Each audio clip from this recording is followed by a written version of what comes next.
Major league ক্রিকেটে অভিষেকে ব্যাটে বলে দুর্দান্ত সাকিব আল হাসান, বাবাকে সমর্থন দিতে মাঠে হাজির সাকিব পুত্র আইজা। মেজর লিগ ক্রিকেটের দ্বিতীয় আসরে আজকে লস অ্যাঞ্জেলস নাইট রাইডার্সের হয়ে অভিষেক হয় সাকিব আল হাসানের।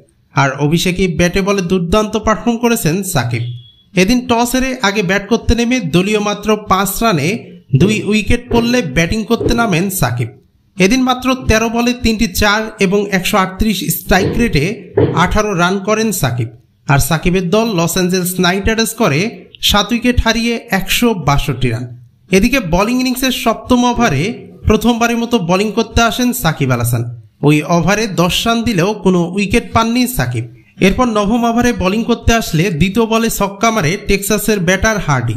তবে তৃতীয় বলে ডট আর চতুর্থ বলে সেই হার্ডিকে ফিরিয়ে সাকিব তুলে নেন মেজর লিগ ক্রিকেট ক্যারিয়ারের প্রথম উইকেট। সব মিলিয়ে এদিন 3 ওভার বোলিং করে 32 রান দিয়ে 1 উইকেট নেন সাকিব আল হাসান। আর নাইট রাইডার্সের লাকি চার্ম সাকিবের অভিষেক ম্যাচে লস অ্যাঞ্জেলস নাইট রাইডার্স জিতেছে 12 রানের ব্যবধানে। এদিকে এই ম্যাচে বাবাকে সাপোর্ট দিতে গ্র্যান্ড প্রেইরি স্টেডিয়ামে লস অ্যাঞ্জেলস নাইট রাইডার্সের ম্যাচ দেখতে উপস্থিত ছিলেন সাকিব পুত্র আইজা আল হাসান।